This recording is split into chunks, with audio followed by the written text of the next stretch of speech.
Combien ça va me coûter pour construire une loge comme ça? Bon, déjà ici, nous sommes sur une porcherie qui fait à peu près 25 mètres carrés. Mais pour cette loge et sa construction peut aller jusqu'à 5 000 $. Mais par exemple, pour construire une loge comme ça qui déjà fait 4 mètres carrés, vous pouvez, en termes de briques, avoir besoin d'à peu près 80 à 100 briques, du ciment à peu près un sac et demi, du sable à peu près 2 pouces. Donc pour cette loge, je dirais qu'avec 60 à 70 $. Avec 200 $, je peux me lancer dans la... Non. Combien là? 200 Tu peux te lancer ouais. Parce que tu n'as pas besoin d'avoir des J'ai box. déjà l'espace. Ouais. Ah, si tu as déjà l'espace. Ouais, et si tu as l'espace, tu achètes ton port à 200 à 300 $. Il va te coûter à peu près 200 à 250 $ pendant la période de nutrition, c'est-à-dire de 1 à 10 mois. Si ça s'agit d'une race locale ou à 6 mois d'une race pure, et bien si tu l'as bien produit, tu peux le vendre, puisque tu as dépensé à peu près 300 $, tu peux le vendre à 500 $. Tu as un bénéfice de 200 $ par tête. Ou même tu peux le vendre aussi à 600 $ si tu le fais au détail comme nous. Au plus, si tu transformes ça en de la charcuterie. On a mélangé 2 produits dans cette seringue. On a mis l'antibiotique, on a ajouté la vitamine.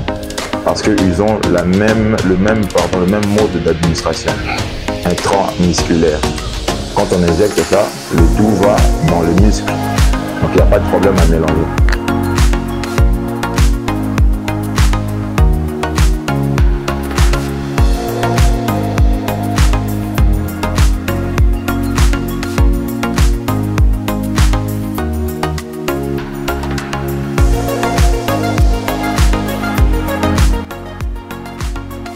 D'accord, bonjour, je m'appelle Béni Moubenecha.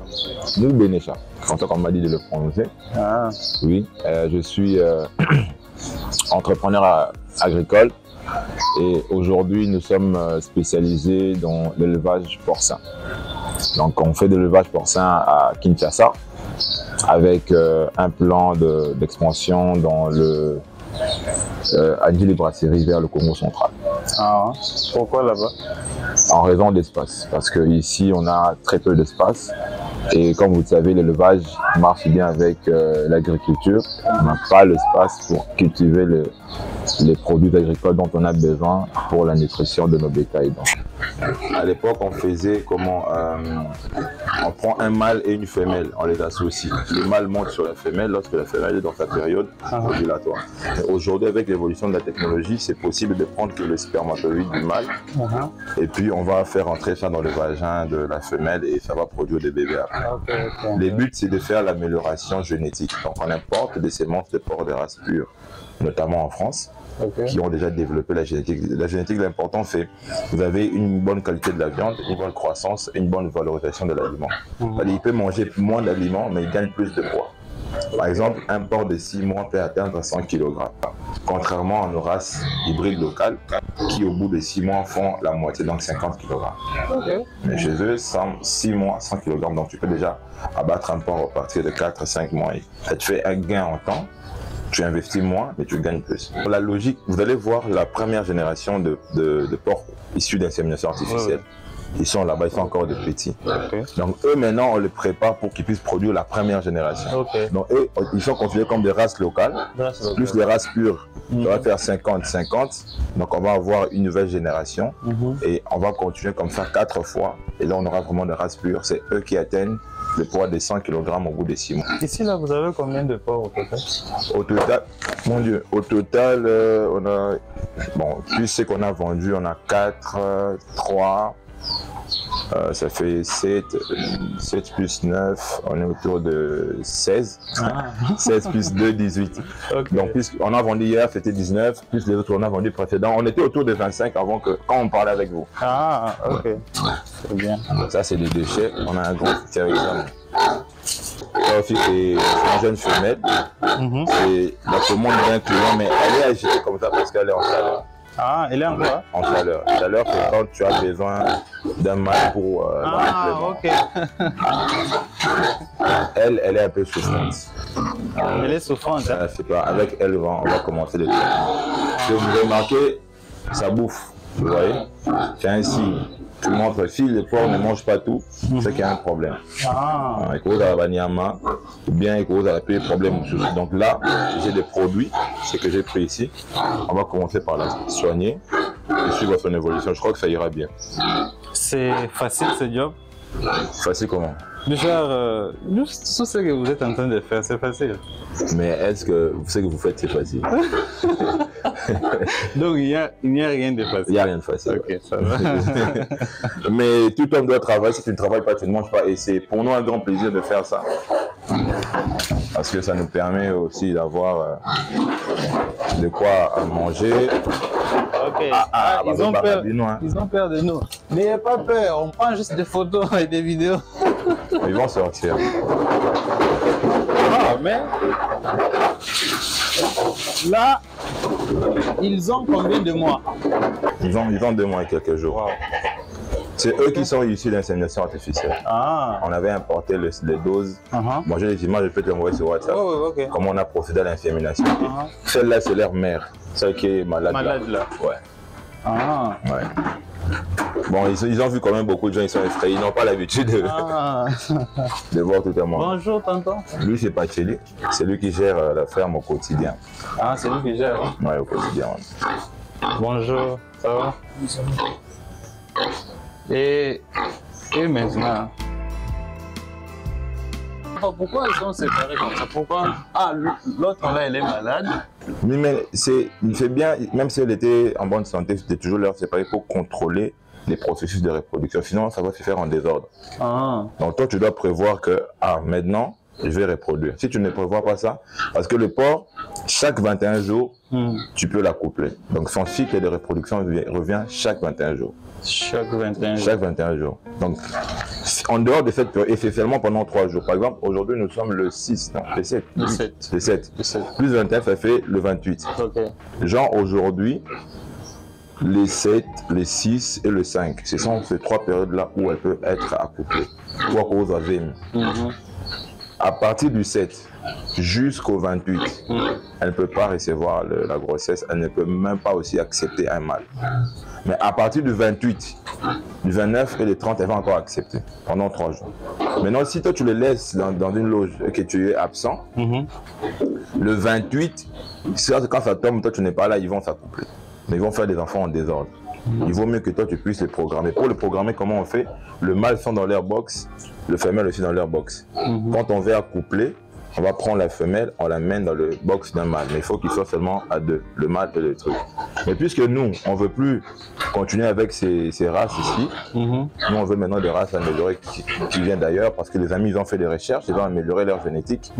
Donc on ne va plus utiliser ces mâles ici pour l'accouplement. On achète seulement les spermatozoïdes de mâles qui viennent d'ailleurs, notamment de France, et puis on les insémine avec ces trucs. Donc, Patelia Gato, toi n'est pas maman, on en a fait gros. Ici, on est dans la commune de Ngaba, entre Yolo et Zo et commune d'Ngaba, sur la rue Université. Et vous louez ici?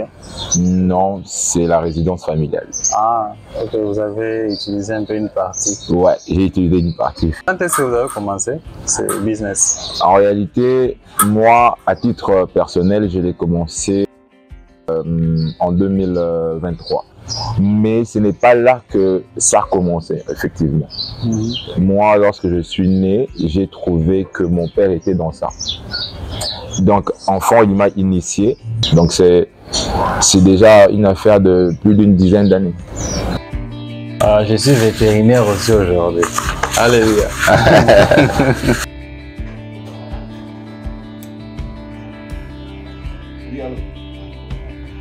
Je fais aussi de l'accompagnement, c'est-à-dire j'accompagne les entrepreneurs qui veulent investir dans le secteur de l'élevage porcin notamment, sur le choix du bâtiment, la structure du bâtiment, le choix de la race, la méthode de reproduction et tout ça.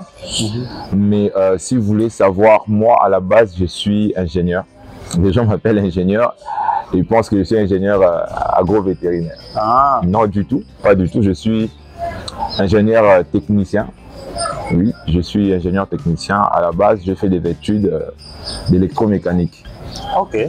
Donc, j'ai jamais étudié l'élevage, j'ai jamais étudié l'agriculture. Moi, je suis ingénieur industriel de l'Institut supérieur pédagogique et technique, l'ISPT Gombe. Mais comme j'ai vu ça en famille, j'ai pratiqué ça. Ensuite, effectivement, j'ai été allé me faire former. Je me suis formé en ligne pour... bon, à l'époque, j'étais gérant, mais je ne savais pas trop m'y prendre avec des maladies comme tout à l'heure. Et on avait un vétérinaire, etc. Moi, aujourd'hui, je peux le dire avec tout le respect que j'ai pour le vétérinaire, je peux m'en passer de vétérinaire. Parce qu'au fil des temps, j'ai développé des compétences qui me permettent en tout cas de faire des gestions de base, mais aussi complexes. Est-ce que vous avez engagé des gens? Oui. Combien? 2. Un employé en temps plein, permanent, et un autre partiel, donc temporaire. Donc, grâce à vous, il y a 2 personnes qui ont pu avoir de l'emploi. On prévoit d'ajouter une autre, parce qu'on est en train de voir comment transformer notre viande dans des produits de charcuterie. Donc on est en train de chercher un espace où on va ouvrir notre boucherie et charcuterie. Et de la viande que nous produisons ici, on va la transformer en saucisses, en saucissons. Au lieu d'importer des saucisses de Paris, vous allez manger des saucisses de Bilanga et Sika. Si quelqu'un veut aussi, par exemple, investir un peu dans votre business, c'est possible? C'est possible, mais moi je ne conseille pas pour l'instant. Ok. Pas pour l'instant. Pour l'instant, on doit d'abord agrandir ça, stabiliser ça, et en ce moment-là, on va ouvrir. Il y aura beaucoup de choses à faire. On a un plan, par exemple, de mettre une provenderie, la production d'aliments. On ne va pas le faire ensemble. Il faut aussi des champs pour produire tout ça. On ne va pas le faire seul. Ok, je peux voir les viandes. Je veux aussi. D'accord. Acheter aussi la viande.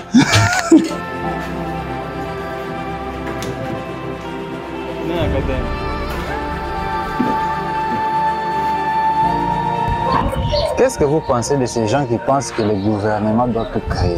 1 kilo à combien? 1 kilo à seulement 20 000 francs congolais. Seulement. Oui, c'est une viande très riche. Tout un pays ne peut pas être détruit.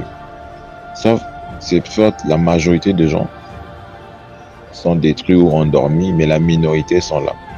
Je crois que nous, on a toujours, moi personnellement, j'ai toujours été passionné par... Quand on me parlait du Congo quand j'étais enfant, on me parlait du Congo tel un grand pays qui a toutes les richesses, tous les potentiels. Et j'ai grandi avec un rêve qu'un jour mon pays deviendra les pays les plus riches du monde. Seulement lorsque j'ai grandi, je me suis rendu compte, mais pour qu'un pays devienne le plus riche, il faut que sa population travaille. Il faut que sa population change sa façon de voir les choses si elle était pauvre. Il faut que le peuple ou la population s'implique au développement de son pays, sinon ça n'arrivera jamais, on ne peut pas l'attendre d'un tiers. C'est nous-mêmes qui allons développer notre pays. Et quand j'ai compris ça, j'ai dit ok, je vais m'y mettre. Vous savez qu'il y a beaucoup de gens dans la diaspora, ils veulent investir au pays, mais difficulté, c'est un peu connaître comment commencer un projet. Quel est ce conseil que vous pouvez donner à quelqu'un qui veut aussi se lancer dans ce business? Moi, je crois qu'en tant que Congolais, peu importe là où on se trouve, nous avions la responsabilité de construire ce pays. Et donc, c'est tout à fait pour moi légitime les intentions de la diaspora de vouloir retourner dans ce pays et mener des activités. Maintenant aussi, ils ne savent pas comment. Vous savez, il y a un adage qui dit « vouloir, c'est pouvoir ». Si tu veux faire quelque chose, tu vas trouver le moyen de le faire. Il y a beaucoup de chaînes qu'il faut suivre, par exemple la tienne, qui montre comment c'est possible de lancer des choses au pays. Je ne vais pas faire la publicité, mais il y a une chaîne que j'aime beaucoup, j'ai envie de la citer. Non, citez. Investir au pays, surtout pour ceux qui sont dans la diaspora. Ils peuvent jeter un œil là-bas et ça va beaucoup leur aider. Le plus important, c'est d'abord, premièrement, c'est de se former sur l'activité dans laquelle on veut se lancer. Ensuite, si on veut vraiment, on va faire une descente sur terrain. Maintenant, il faut tomber sur les bonnes personnes. Malheureusement, chez nous, c'est un peu aussi compliqué. Malheureusement, il y a une forte dépravation de la mentalité ici qui fait en sorte qu'il y a une crise de confiance entre la diaspora et les gens qui doivent gérer les choses ici. Parfois, c'est la famille qui fait les pires bêtises, mais il y a quand même des bonnes personnes. Il faut descendre, il faut respecter les locaux, les gens que vous trouvez sur place. Ce ne sont pas des gens qui sont des tonneaux vides du tout, ils se méprennent. Il faut quand même descendre sur le terrain, côtoyer les gens qui sont là, sympathiser avec eux, leur faire part de votre vision, leur mettre dans les bonnes conditions, leur châtier au besoin, et vous verrez que votre projet va bien aller. Mais la base doit être toujours la formation. Selon vous, quelle est la définition de je travaille, d'un travail? Vous voyez, chez nous, quand on dit que quelqu'un travaille, il quitte sa maison, il part dans un bureau, bien veste. C'est peut-être ça la définition du travail. Merci beaucoup pour cette question. Je crois que vous devez nous poser vraiment souvent ce genre de questions parce que pendant très longtemps, on a été trompé par le sens du travail. Vous savez, le travail que nous faisons aujourd'hui, c'est le premier travail que l'homme a fait sur la terre. La création du tout premier homme qui était Adam et Ève. Dieu ayant mis tout à leur disposition, il a dit cultivez la terre, assujettissez-la. Donc c'est le travail que Dieu nous attend de faire. C'est pourquoi il a béni le Congo pour que nous puissions être des agriculteurs.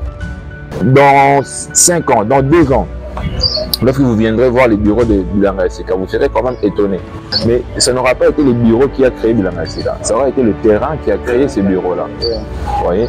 Donc pour moi, l'essence du travail, c'est le fait de produire quelque chose qui a de l'importance et de l'importance pour ton prochain, qui résout un problème dans ta communauté. Tu peux le faire sur la terre, dans la forêt. C'est ça le travail. À partir du moment où ça apporte une solution à ton frère, à ta soeur, porter une veste, avoir une cravate, avoir un stylo, écrire, rester sur un fauteuil, derrière un bureau.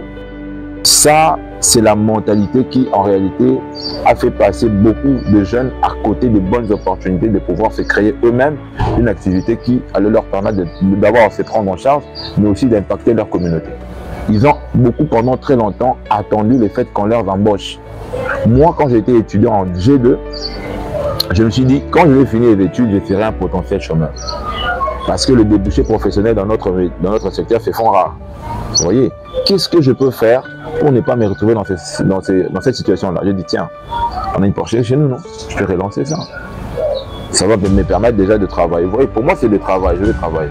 Donc, c'est question, quand j'ai changé mon mindset, c'est question de changer son mentalité, de se dire que le travail, c'est toute chose qui te procure un salaire, dignement, sans pour autant voler, violer ou dérober. Combien il me faut pour ce genre de projet? J'ai toujours eu l'habitude de répondre à cette question-là, ça dépend de vos objectifs. Moi, par exemple, si j'ai pour objectif de produire 600 têtes de porc par an, je n'aurai pas le même montant d'investissement pour quelqu'un qui a besoin de produire, par exemple, 1000 têtes de porc par an. Le marché, il est là. Ça dépend de comment tu as faim. Ta faim va déterminer le moyen à investir. Et si, évidemment, tu as la possibilité d'avoir cet investissement-là. Pour quelqu'un qui peut, par exemple, vouloir gagner 500 $ par mois, et pour quelqu'un qui veut gagner 2000 $, 5000 $, le coût d'investissement n'est pas pareil. Mais je peux quand même dire que si vous avez de l'espace, vous pouvez commencer avec un porc qui coûte généralement entre 300 et 500 $, une femelle, avec un mâle, déjà qui peut vous donner à peu près 20 porcs l'année. Donc maintenant, pour nourrir un porc, vous avez besoin d'à peu près 250 $ si vous utilisez les bons aliments. Donc vous utilisez maintenant 250 $ par exemple fois 10, ça donne 2500. Si vous avez de bons porcs et que vous les vendez, les 10 porcs peuvent vous ramener, si on prend par exemple 500 fois 10, on est autour de 5000. L'avantage avec cette activité, c'est que si vous faites très bien les choses avec méthodologie, vous avez du 100%, entre 80 à 100% de gains. Donc on ne peut pas aujourd'hui, moi je considère, si on a des solutions qui peuvent aider nos frères et sœurs, les garder pour soi-même. C'est un peu égoïste. S'il y a d'autres pays aujourd'hui qui ont pu émerger, par exemple dans le secteur agricole, je prends l'exemple du Brésil, parce que là-bas, ils ont la facilité de partager les bonnes pratiques agricoles, notamment dans le secteur de l'élevage. Donc ici, vous avez constaté que les gens ne partagent pas. Non. Moi, j'ai échoué, par exemple, quand j'ai commencé la culture des pastèques, parce qu'un ami a refusé de me montrer le produit phytosanitaire à utiliser pour vaincre les types de maladies auxquels je faisais face. Et quand je lui ai envoyé mes vidéos, je lui ai dit, mon frère, regarde comment j'ai fait un échec. Il m'a envoyé tous les produits qu'il fallait. Qu'est-ce qu'il y a à gagner, à perdre quand tu me donnes ça avant? Je ne suis pas millionnaire, j'ai mes faibles, mes petits moyens. Donc on s'entraide. Quelles sont les difficultés? Les difficultés, on a beaucoup, mais on va citer les plus importants. Le premier, parce que ça c'est vraiment structurel. Il y a des problèmes qui sont structurels et conjoncturels. Je parle d'abord des problèmes structurels, c'est l'organisation du secteur. Dans l'organisation du secteur, on saura combien d'éleveurs il y a, quels sont leurs réels besoins. Par exemple, aujourd'hui, on ne sait même pas combien de viande de porc est produite dans notre pays. C'est difficile de connaître maintenant le réel besoin des éleveurs. Par exemple, moi, je vais parler de mes besoins. Mes besoins en moi, il peut aussi différer des besoins d'autres éleveurs porcins, parce qu'on n'a pas peut-être le même cheptel, on n'a pas peut-être la même technologie de production. Seulement, nous, par exemple, c'est qu'on voudrait que l'État nous accorde aussi un accompagnement, notamment sur l'alimentation, parce que ça fait partie de importantes charges dans l'élevage. Sur d'autres cieux, vous verrez que l'État peut subventionner par exemple les maïs. Il vous dit, on vous donne des semences, allez planter, ça c'est uniquement pour nourrir le bétail. Ça va faire en sorte que dans le coût de production, on va avoir la charge des maïs qui va être déjà pris en compte par l'État, ça va baisser les coûts de la viande. Au lieu de vendre la viande à 20 000 francs, à 19 000 francs aujourd'hui, on peut la vendre à 15 000. Ça va rendre la viande riche en protéines accessible à presque toutes les couches de la population. Il n'y a pas que ça, il faut aussi qu'il y ait l'accompagnement sur le plan de vue sanitaire. Donc il y a des produits spécifiques que l'État peut mettre à la disposition des éleveurs pour leur éviter la décimation des cheptels ou les décimations de la ferme au marché. Facile? Non, pas du tout. D'ailleurs, déjà de la ferme aux endroits d'approvisionnement de l'alimentation. Nous, s'il faut parler de moi aujourd'hui, les challenges qu'on a, c'est qu'on a un challenge sur la logistique. C'est aussi pareil. L'avantage avec l'élevage, c'est qu'ici aujourd'hui, on peut faire venir les abatteurs, on peut venir ici, ils abattent eux-mêmes, ils prennent. Ah, vous abattez pas vous-même, hein? Si, on abat aussi nous-mêmes. Je crois que la loi le permet, à un certain nombre de cheptels, tu peux le faire toi-même, mais si tu en as un certain nombre plus important, il faut passer par un abattoir reconnu par l'État. Si vous aviez la chance où vous avez une baguette magique pour changer une chose en Afrique, vous allez changer quoi? Une question lourde, je ne sais pas si on m'a déjà posé ça. C'est une très belle question. Si je devrais changer en premier une chose en Afrique, mindset. Il faut que nous puissions changer notre état d'esprit. Si votre esprit n'est pas éveillé, vous pouvez être marchand comme ça, vivant, mais vous êtes mort. Parce que vous êtes ignorant et on dit qu'on périt parce qu'on n'a pas la connaissance. La connaissance, c'est dans l'esprit, c'est dans la mentalité. Mentalité. Je suis content de partager encore avec vous cet épisode de série de vidéos à Kinshasa. Donc, pour ceux qui aiment ça, restez branchés. Deuxième épisode de l'entrepreneur. Deuxième épisode de la série. Deuxième épisode de la série. C'est série ou bien deuxième épisode de la vidéo?